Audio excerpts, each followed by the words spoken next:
제목은 일곱 천사의 일곱 재앙이 마치기까지입니다. 요한계시록 15장 5절에서 8절까지입니다.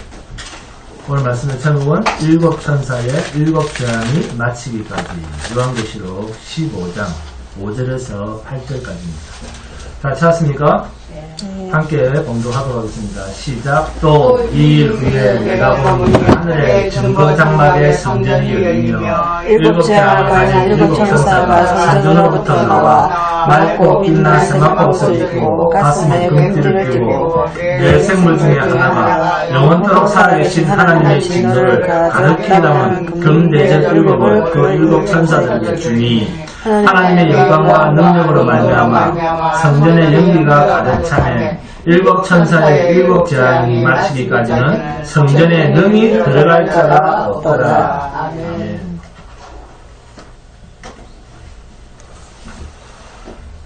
죄인인 인간에게는 반드시 인생에서 만나야 할 한 분이 있습니다.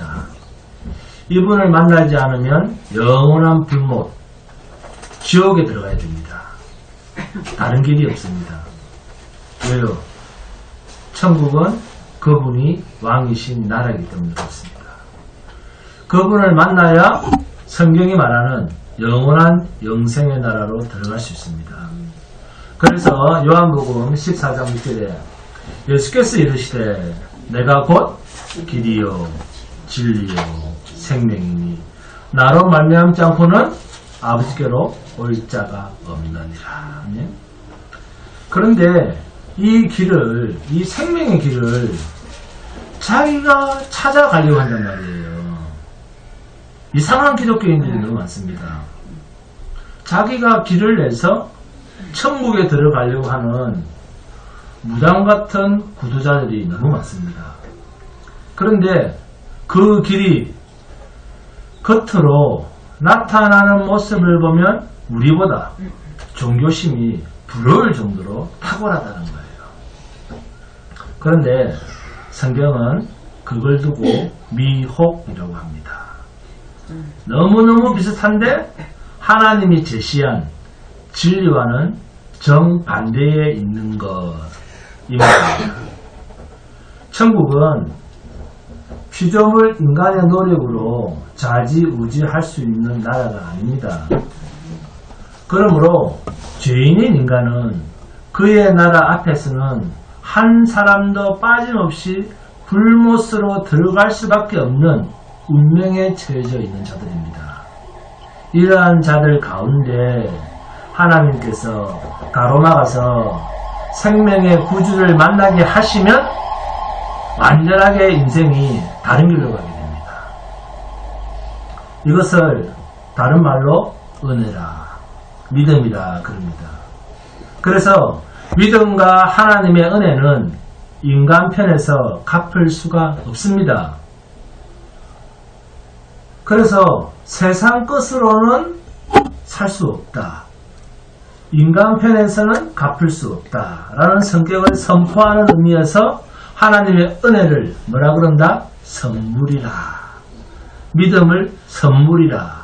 거저 주신 것이라. 이런 표현을 쓰는 거예요. 그러니까 하나님 앞에서 믿음을 선물로 받았고 은혜를 선물로 받았고 하나님 나라를 선물로 받은 자가 이제 하나님 앞에서 받았으니까 열심히 충성합시다. 전도도 하고 선교도 하고 헌신합시다. 뭔가 잘합시다.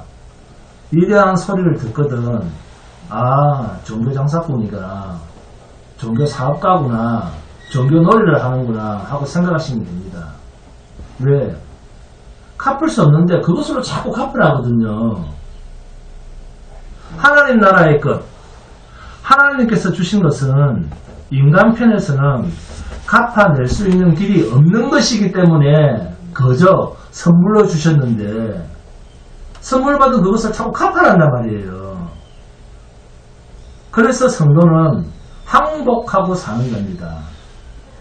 이게 찬미의 제사입니다. 나는 죽었습니다. 나는 하나님 앞에서 죽었습니다. 라는 신앙의 자세입니다. 제사라고 하는 말은 제물이 되었다 라는 말이죠. 제물은 살아서 드린다, 죽여서 드린다. 그렇습니다. 하나님이 받으시는 기쁘신 제사는 죽여서 드리는데 뭐만 받습니까? 연기만 받습니다. 연기만. 태워서 드립니다.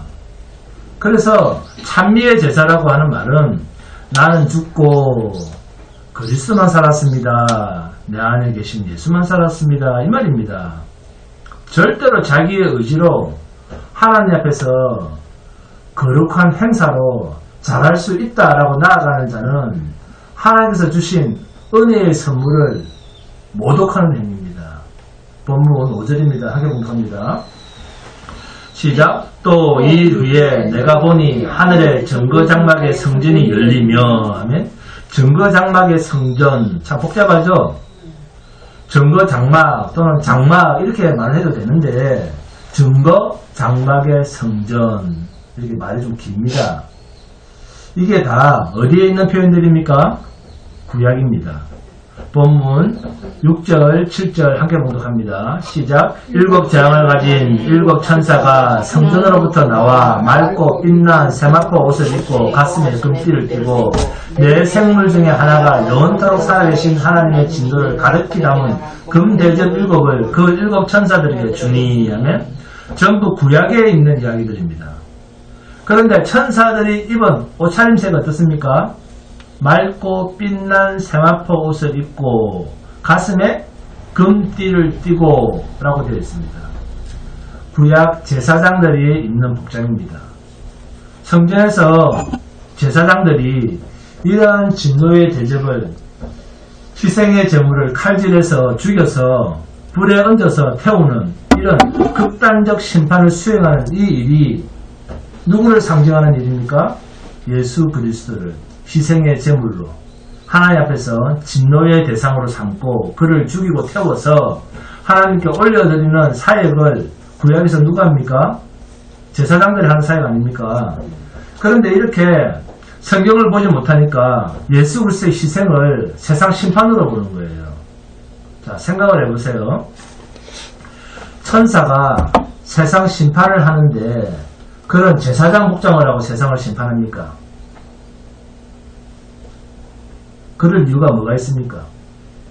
어차피 세상은 하나님의 대제사장을 모르는데, 그러니까 성경을 제발 예수 중심으로 신본주의로 성경을 보자는 겁니다.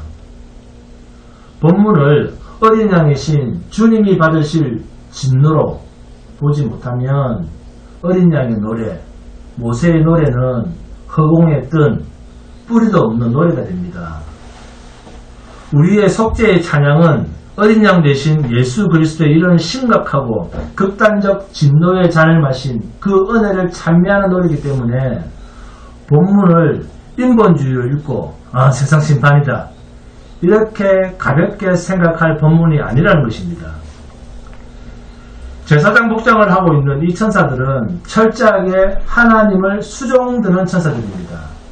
그리고 제사장들이 하는 사역은 하나님이 택한 백성들이 지은 죄를 하나님이 예비하신 거룩한 제물에 안수를 해서 그 제물을 제사장들이 잡아서 하나님이 기뻐하시는 제사로 올려드리는 이 일을 하는 자가 제사장입니다. 그러니까 본문 7절에 하나님의 진노를 가득히 담은 금대접 7. 자, 7이라는 수는 계시록에서 하나님이 하시는 사역을 전부 무엇으로 표현한다? 7이라는 말로 표현합니다. 완전수죠. 그리고 본문 5절에 하늘의 정거장막의 성전이 열리며, 여기서 말하는 정거장막에 대해서 알아야 됩니다. 정거장막이라는 말은, 좋은 말은 저 이단들이 말 쓰죠. 신천지, 구천지, 세천지 이런 데서 정거장막 이런 말 쓰죠. 정거장막이라고 하는 말은 증거가 되는 물건을 담은 그 상자가 있는 곳 이런 뜻입니다. 그러면 무엇이 하나님의 성전의 증거물이냐? 하나님의 성전은 성소와 지성소로 분류되어 있습니다. 성소와 지성소 사이에는 뭐가 있습니까? 커튼이 있죠. 이것을 뭐라 부릅니까? 휘장이라고 하죠. 휘장이라고 하는데 그 안에 있는 지성소는 아무도 들어갈 수가 없습니다. 오직 대제사장이 1년에 한 번 대속죄일에 희생의 피를 가지고 들어갑니다. 그때 들어가서 어디에 피를 뿌리느냐? 증거계, 법계, 언약계 뚜껑인 속죄소에다가 피를 뿌립니다. 증거계란 하나님께서 자기 백성들의 입이 1000개, 10,000개라도 변명하지 못하게 할 것으로 증거를 삼았다라는 의미에서 증거계라고 합니다. 그리고 하나님 편에서 내가 너에게 약속한 것은 반드시 이룬다라는 의미가 강할 때는 똑같은 그 상자를 뭐라 부른다? 언약계라고 하는 표현을 씁니다. 여기에 무엇이 들었느냐? 무엇이 들었다고 했습니까? 약점 됐었죠? 네. 뭐? 또? 아론의 그 지팡이와 또? 만나와 또? 십계명이 기록된 두 돌판. 네. 그리고 또 하나는 광야 40년 동안 이스라엘을 배불리려고 한 것이 아닌 여호와의 입에서 나오는 말씀으로 살아야 할 백성임을 증거하는 만나가 들어가 있습니다. 네. 그리고 마지막 한 가지는 네, 그렇습니다. 이스라엘 백성들이 그토록 제발 좀 배부르게 좀 해주세요. 해달라고 하면서 아론은 뭐 대단한가? 하면서 원망 불평할 때 12지파의 지팡이를 한 해프로 가지고 갔을 때 누구 지팡이에만 싹이 났다? 아론의 지팡이에만 싹이 난 겁니다. 이것을 증거물로 증거계 안에 넣은 것입니다. 너희가 나에게 얼마나 원망을 했는지, 너희가 어떻게 죽을 짓을 했는지 이것으로 증거를 삼는다. 그 말이에요. 그래서 증거계라는 거예요. 그런데 그것을 언약계라고 할 때는 그 반대 개념으로 너희가 죽을 자이고 악한 자이고 그럼에도 불구하고 내가 너희들에게 약속한 것은 내 편에서 내가 다 지켜내고 만다 라는 의미를 강조할 때는 언약궤라고 합니다. 이 궤가 있는 곳이 어디다? 지성소입니다. 이 지성소는 아무도 들어가지 못하고 대제사장이 1년에 한 번 들어가는데 이때 들어갈 때 제물을 하나님이 받으시면 대제사장은 살아서 나옵니다. 그런데 이때 하나님께서 희생제물의 피를 받지 않으시면 대제사장이 이스라엘 백성들의 모든 죄값을 대신해서 그 자리에서 죽습니다. 죽어서 질질 끌려나오게 되어 있습니다. 제사장은 성소까지는 들어갑니다. 그러나 일반 이스라엘 백성은 성소도 못 들어갑니다. 그러니까 지성소는 아무나 들어갈 수가 없으니까 만약 대제사장 허리에 차고 있던 방울이 땡그랑 하고 소리를 내면 쓰러졌구나, 죽었구나. 이 죽었다는 신호가 되니까 바깥에서 끈을 못 들어가니까 끈을 당겨서 바깥으로 그 시체를 빼내는 거예요. 이곳이 지성소입니다. 죄인은 그 누구도 하나님 앞에 접근할 수 없다 그 말이에요. 그러면 본문 5절에 증거장막 이게 뭐다? 증거장막이 뭡니까? 내 백성이 나에게 얼마나 못된 짓을 했는가에 대한 강조점을 둔 말이 뭡니까? 증거장막입니다. 반대로 하나님 편에서 약속의 신실성을 표현할 때는 언약궤라고 한다고 그랬죠. 증거궤라고 할 때는 하나님 백성들의 그 버르장머리 없음을 나타낼 때는 증거궤라고 하는 거예요. 내 이놈들, 너희는 반드시 죽어야 될 놈이거든. 그럼에도 너희를 살린다. 그 못된 죄의 진노를 누구에게 다 퍼붓고? 예수 그리스도. 그래서 본문 5절에서 진노의 대접을 퍼부음을 당할 자를 두고 뭐라고 표현합니까? 증거 장막의 성전이 열며라고 하는 거죠. 이러한 이야기와 비슷한 본문이 있습니다. 여기서는 증거 장막이라고 하는 표현을 하지 않습니다. 계시록 11장을 봅니다. 계시록 11장 19절입니다.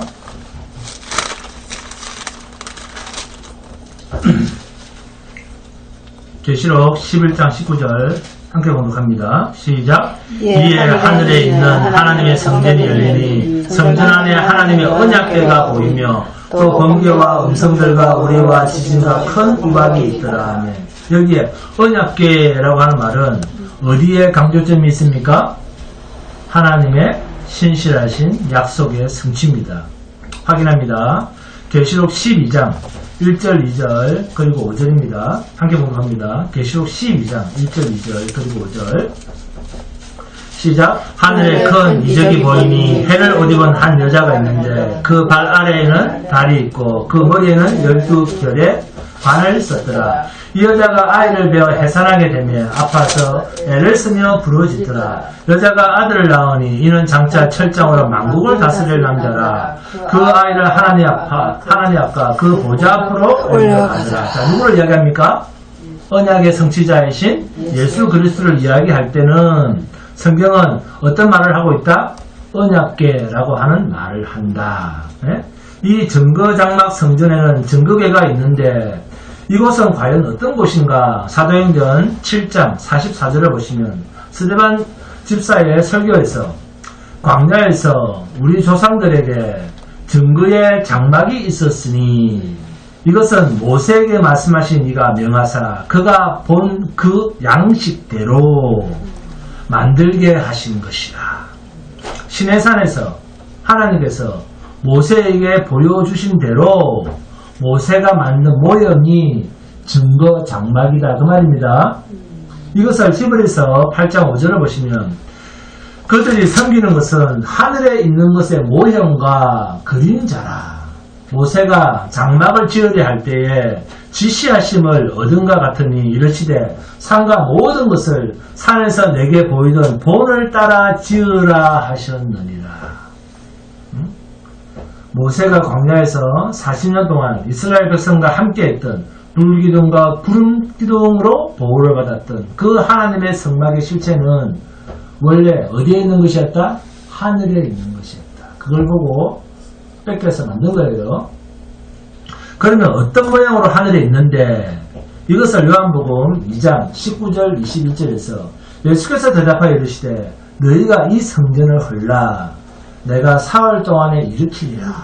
유대인들이 이르되 이 성전은 46년 동안에 지었거늘 내가 3일 동안에 일으키겠느냐 하더라. 그러나 예수는 성전된 자기 육체를 가리켜 말씀하신 것이다. 예수 그리스도가 뭐가 성전이라는 거예요. 그러면 하늘의 식양대로 이 땅에 있는 하늘의 식양대로 보고 만든 이 땅에 있는 성막, 성전은 곧 하늘에 있는 본 식양이죠. 그죠? 원래의 식양. 그것은 뭐라고요? 모세가 봤던 그것은 무엇이었다? 예수 그리스도라는 거예요. 예수 그리스도. 요한계시록 21장 22절 함께 공부합니다. 요한계시록 21장 22절입니다.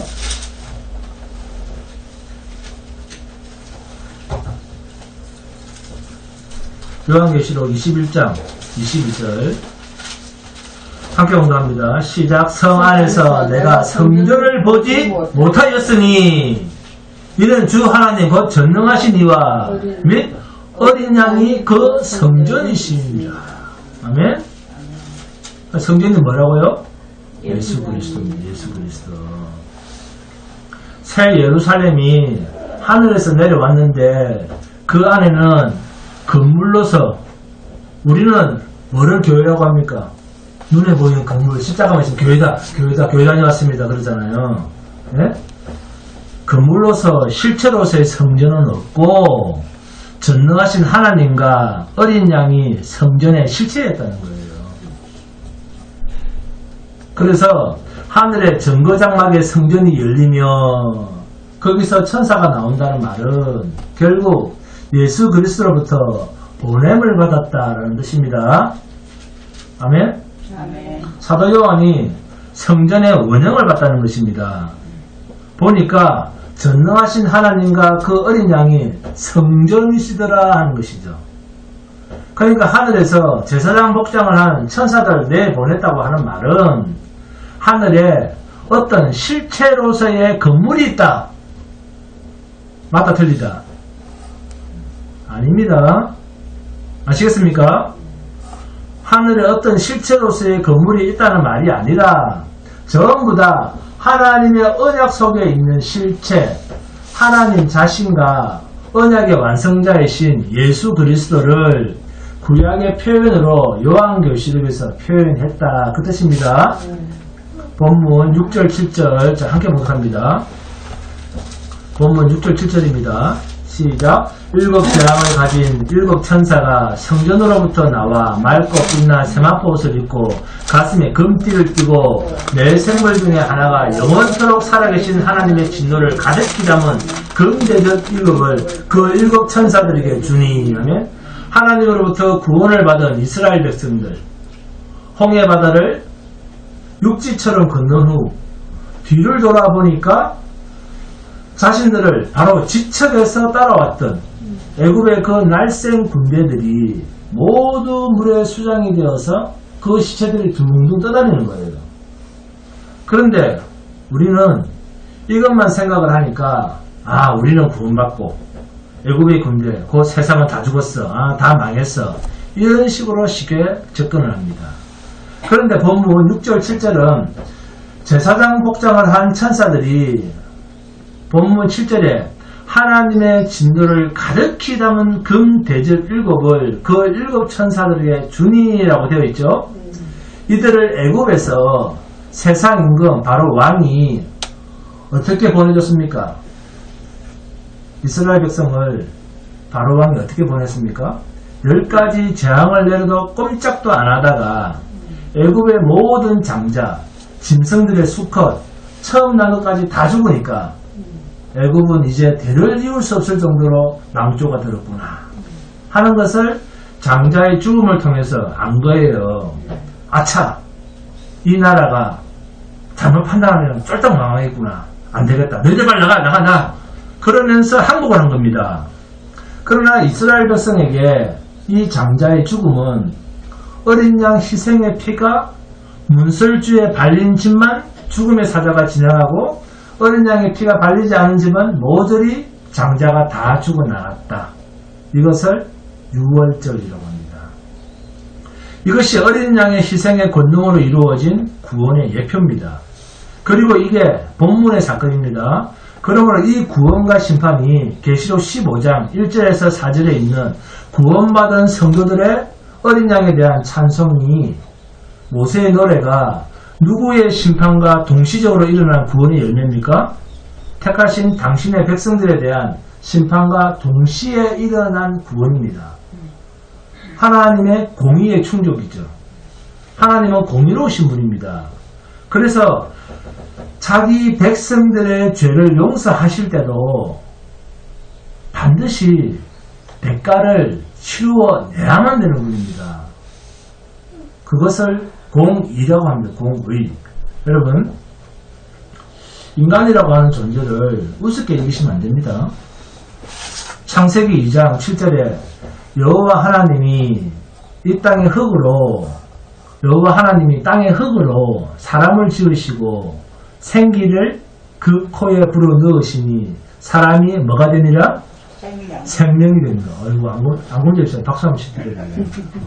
어마어마한 단어를 알고 계십니다. 생명입니다. 히브리어로 네페시 하야라고 그랬습니다. 좀 더 강조를 해보면, 자, 죽으려고 해도 죽어 없어지지 못할 존재라는 말이에요, 인간이. 인간은 죽으려고 해도 죽어 없어지지 못할 존재, 이게 인간입니다. 하나님께서 인간은 흙으로 만들어서 죽어 없어지지 않도록 그 코에 생기를 불어 넣어서 만든 생명이다, 생명. 그래서 죽으려고 해도 죽어 없어지지가 않습니다. 내가 안 죽었다 하는 것을 어떻게 알까요? 자기의 육체가 떨어지다 보면 금방 알죠. 육체가 떨어져도 자기가 살아있거든. 응? 사람은 한 번 죽으면 둘째 심판이 기다리고 있습니다. 그런데 이런 하나님의 공의에 지금 누군가 희생과 저주와 진노를 받아서 택하신 자기 백성들이 세상 임금 마귀로부터 빠져나옵니다. 어떻게 세상 임금 마귀로부터 빠져나옵니까? 예수 그리스도의 피의 대가가 있었기 때문에 우리가 빠져나오는 거예요. 그냥 무설주만 발랐기 때문에 나온다 이게 아니에요. 어린 양의 희생이 있었기 때문에 빠져나온 겁니다. 그걸 출애굽이라고 합니다. 그 출애굽 사건의 마지막 클라이막스가 모세의 노래입니다. 어린 양의 노래인데 그게 계시록 15장 2절에서 4절입니다. 이들이 어린 양을 찬양하고 있습니다. 그리고 이 모세의 노래, 어린 양의 노래를 부르고 있는 이들을 수종 들고 있는 사건이 지금 제사장 복장을 한 천사들이 등장하는 계시록 15장 5절에서 8절입니다. 구원받을 당신의 백성을 위하여 어린 양이 희생을 당했다는 것입니다. 이 이중성이 계시록 15장이 출애굽과 연결해서 봐야 할 계시의 연결성입니다. 출애굽 직전에 이 어린 양을 죽여서 그 피를 바른 집마다 죽음의 사자가 그 집을 6월 지나갔다라고 하는 이 6월절, 또 어린 양의 진노, 이것이 본문 5절에서 8절에 담고 있는 사건입니다. 그리고 이 하나님의 진노를 누가 대신 감당해 줌으로써 성도들은 어디로 들어갔다? 하나님과 함께하는 광야로 나아간 거예요. 그게 성막입니다. 그들이 있는 한복판에 하나님이 거하시는 집으로서의 성막이 있게 된 것이라는 거예요. 그게 지금 하나님의 나라, 성전이라는 겁니다. 또 이게 지금 하나님의 백성이면서 세상에 던져져서 죄와 함께 살아가고 있는 지금 우리의 모습입니다. 그래서 여러분, 거룩이란 더러운 것과의 철저한 구별, 이게 거룩입니다. 거룩하게 삽시다. 된다 안 된다? 불가능합니다. 이 세상에서는. 산에 가도 불가능합니다. 혼자 살아도 불가능합니다. 창세기 2장 3절에 이런 말씀이 있습니다. 하나님이 그 일곱째 날을 복되게 하사 거룩하게 하셨으니. 한번 설명했었죠. 그러면 이 일곱째 날을 거룩하게 했으니까 일곱째 날은 거룩은 무엇과 구분했다는 말입니까? 그렇죠. 네? 엿새 동안과 구별했다 그 말이에요. 이는 하나님이 그 창조하시며 만드시던 모든 일을 마치시고 그날에 안식하셨습니다. 이 여섯째 날과 구별되는 것이 왜 안식일까요? 왜 세상과 구분하는 것이 안식일까요? 이 안식이 마태복음 11장 28절에서 22장 8절까지 읽어보시면 안식의 반대말은 뭡니까? 네? 죄입니다. 죄. 안식의 반대말은 죄라는 이 사실을 입이 1000개 만개라도 아무도 부인하지 못합니다. 안식의 반대말은 죄입니다. 그러니까 첫째 날부터 여섯째 날까지 하나님께서 지으신 이 세상은 뭐 덩어리다? 죄덩어리라는 죄덩어리라는 것입니다. 네? 그래서 이것을 하나님은 처음부터 영원히 불로 심판할 것으로 베드로후서 3장 7절에 이제 하늘과 땅은 그 동일한 말씀으로 불사르기 위하여 보호하신 바 되어 경건하지 아니한 사람들의 심판과 멸망의 날까지 보존하여 두신 것이다. 네? 그래서 어린 양의 희생이 이스라엘로 하여금 세상 임금 바로로부터 그 속박에서 빠져나오는 의미를 본문 6절, 7절, 8절에서 나타내고 있는 것입니다. 하나님의 영원한 성전으로 들어갈 수 있기 위해서는 반드시 어린 양이 하나님의 진노의 잔을 마셔야만 비로소 택하신 백성들이 하나님의 거룩한 성전, 하나님의 집으로 들어갈 수가 있다. 이게 본문의 말씀입니다. 성소는 반드시 속죄의 피를 가지고 들어가야 되는 곳입니다. 1년에 한 번 대제사장이 들어가도 그렇습니다. 그만큼 하나님은 철저하게 죄와 구분하시는 분입니다. 그런데 여기에 들어가는 길이 예수님께서 계속하심으로 성소로 들어가는 길이 열렸다라는 사건이 있습니다. 마가복음 15장 봅니다. 마가복음 15장 33절에서 39절입니다. 함께 보도록 합니다. 마가복음 15장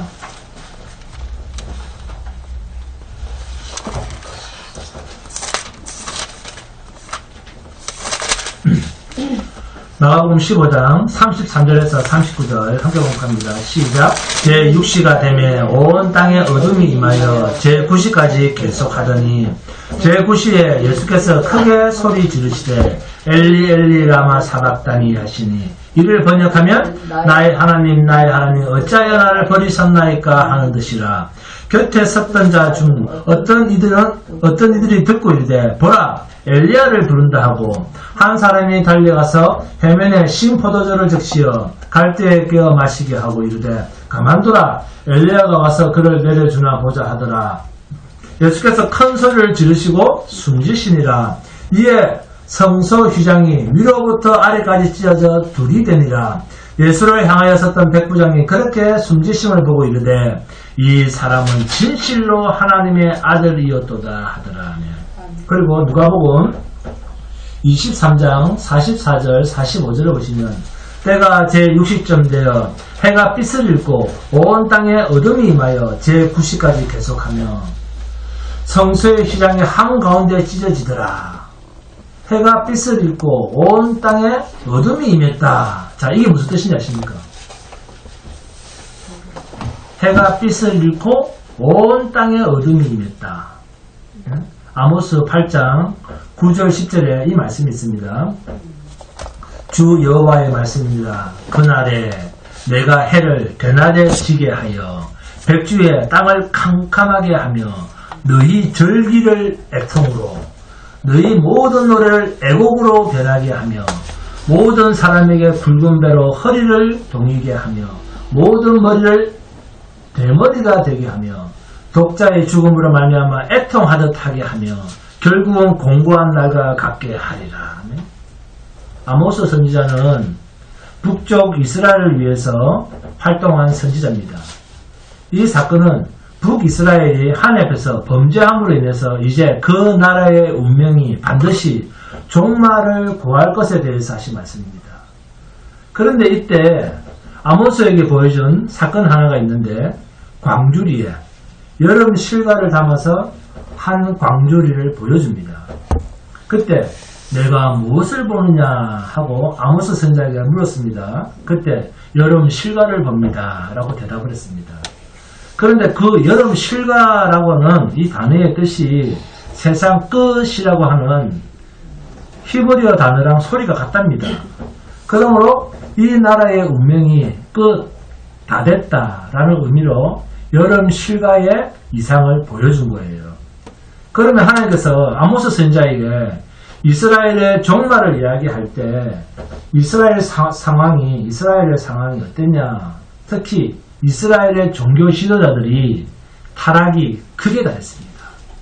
이스라엘의 종교 지도자들의 타락이 백성과 하나님 사이를 중보 역할을 한 사람이 제사장들이잖아요.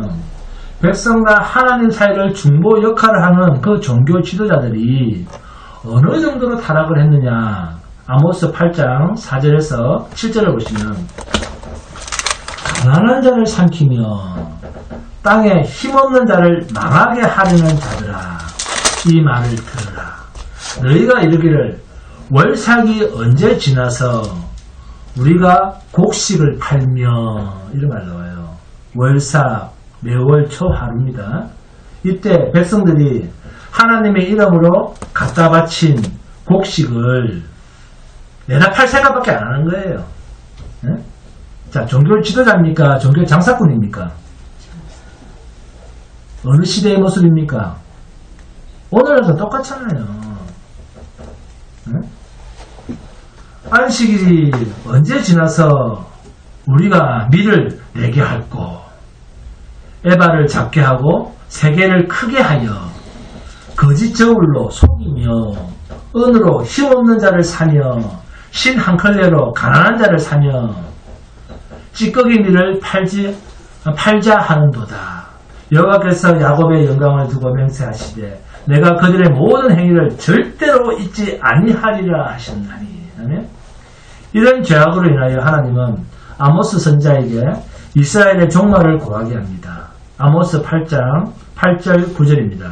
이로 말미암아 땅이 떨지 않겠으며 그 가운데 모든 주민이 애통하지 않겠느냐. 온 땅이 강에 넘침같이 솟아오르며 애국강같이 뛰놀다가 낮아지리라. 주 여호와의 말씀이니라. 그날에 내가 해를 대낮에 지게 하며 그날에 내가 해를 대낮에 지게 하여 백주에 땅을 캄캄하게 하며. 아멘. 내가 해를 대낮에 지게 하여 북이스라엘의 멸망을 말씀합니다. 그런데 나라가 망할 이때 백성들이 어떻게 운다고 했습니까? 하나밖에 없는 아들, 독자를 잃어버린 자가 애통하듯 울게 되는 것과 같은 슬픔이다 그랬습니다.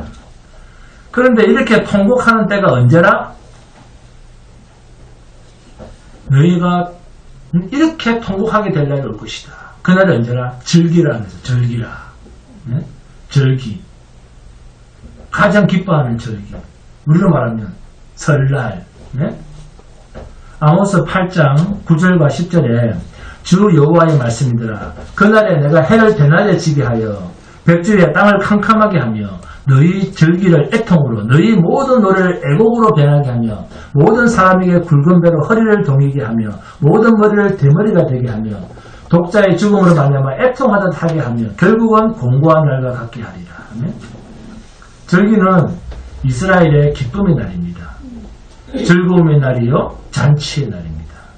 그런데 하나님은 북이스라엘이 망할 때 너희 절기 때 통곡하게 하겠다 그랬습니다.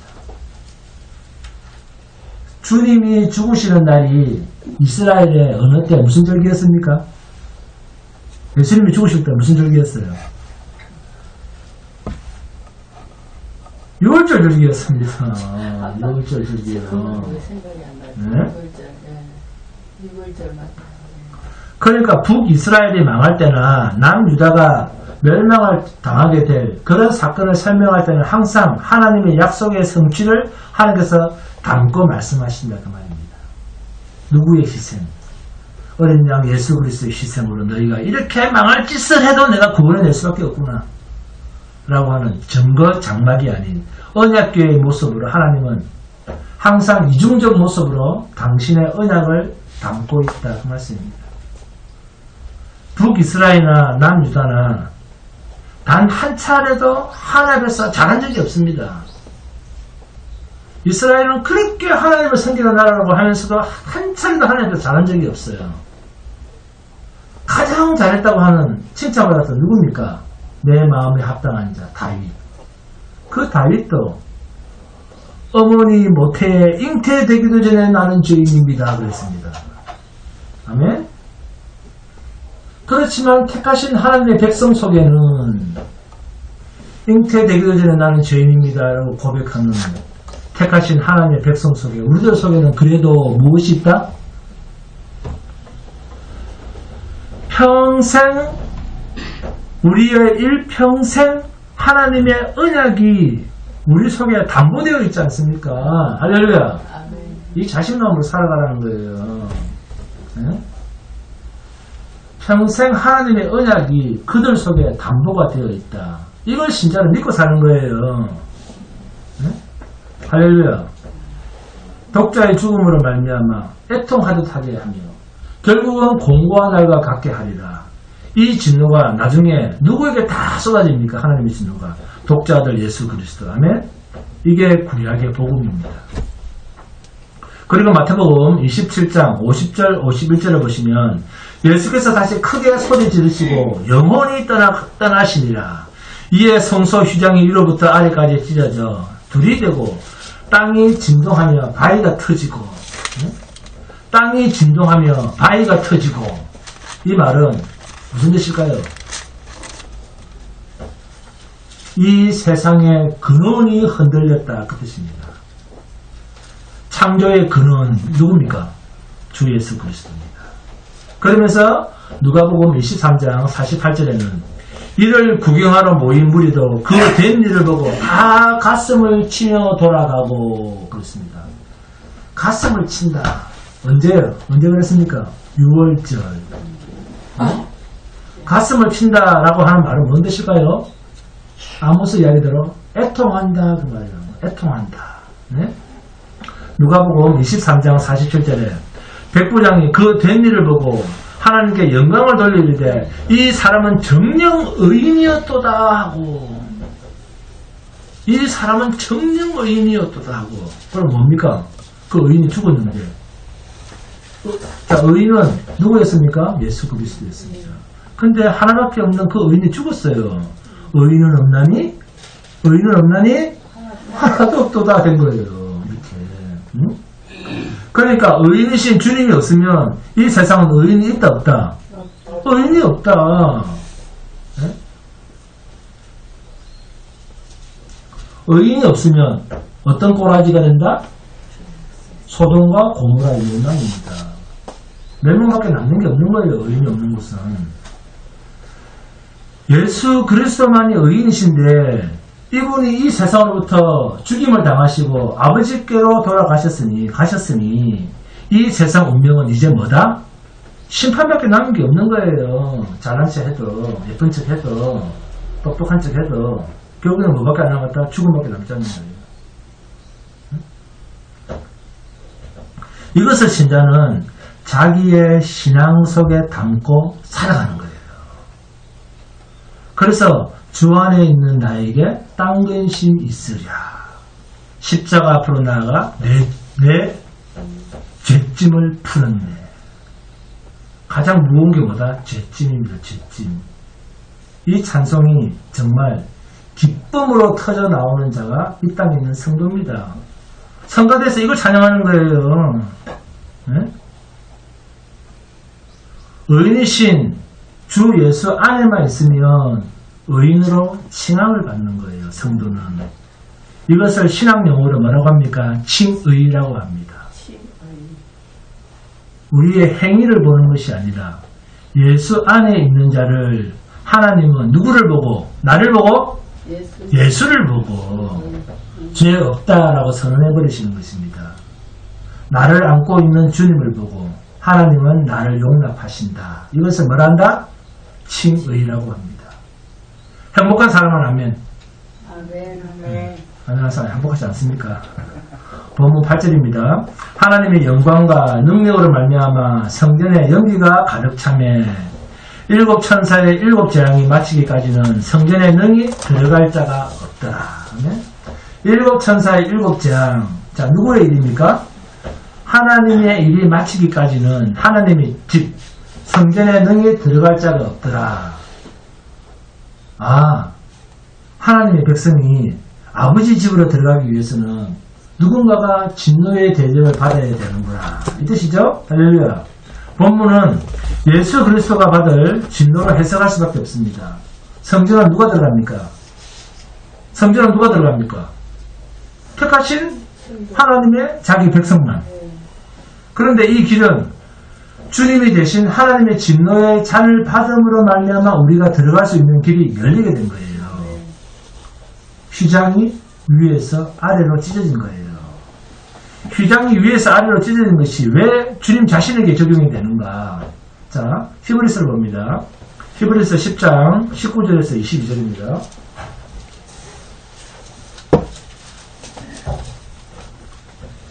히브리서 10장 19절에서 22절입니다.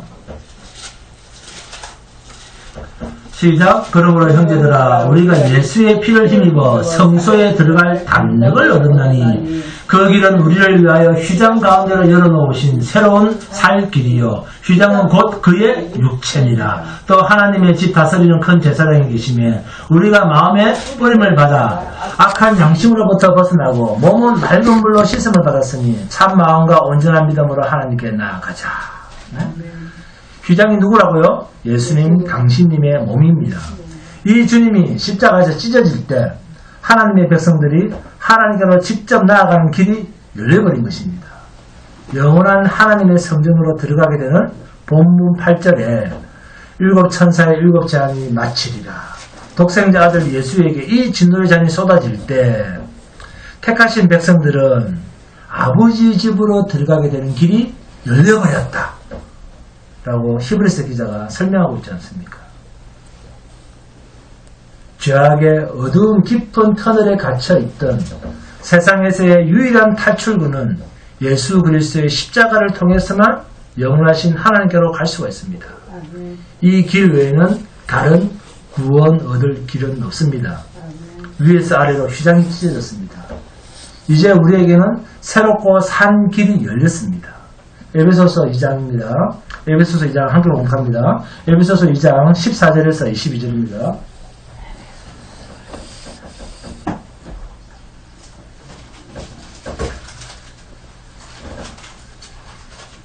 에베소서 2장 14절에서 22절 시작. 그는 우리의 화평이신지라 둘로 하나를 만드사 원수된 것 곧 중간에 막힌 담을 자기 육체로 허시고 법조문으로 된 계명의 율법을 폐하셨으니 이는 이 둘로 자기 안에서 한 새 사람을 지어 화평하게 하시고 또 십자가로 이 둘을 한 몸으로 하나님과 화목하게 하려 하십니다. 원수된 것을 십자가로 소멸하시고 또 오셔서 먼 데 있는 너희에게 평안을 전하시고 가까운 데 있는 자들에게 평안을 전하셨으니 이는 그로 말미암아 우리들이 한 성령 안에서 아버지께 나아감을 얻게 하려 하십니다. 그러므로 이제부터 너희는 외인도 아니요 나그네도 아니요 오직 성도들과 동일한 시민이요 하나님의 권속이다. 너희는 사도들과 선지자들 터 위에 세우심을 입은 자라. 그리스도 예수께서 친히 모퉁이 돌이 되셨느니라. 그의 안에서 그물마다 서로 연결하여 주 안에서 성전이 되어가고 너희도 성령 안에서 하나님이 거하실 처소가 되기 위하여 그리스도 예수 안에서 함께 지어져 가느니라. 아멘. 주님은 우리가 져야 할 저주의 짐을 홀로 지시고 하늘에서 영원히 버림받고 모든 영광을 새롭게 하나님께 받아서 하나님 우편에서 누리고 계신 분입니다. 이 주님을 믿는 믿음으로 우리의 신분이 하나님의 권속, 하나님의 자녀, 하나님의 나라의 백성이 된 것입니다. 아멘. 이 사실을 기억하시고 오직 십자가 예수만 자랑하는 인생으로 살아갈 수 있기를 주님의 이름으로 축원드립니다. 아멘.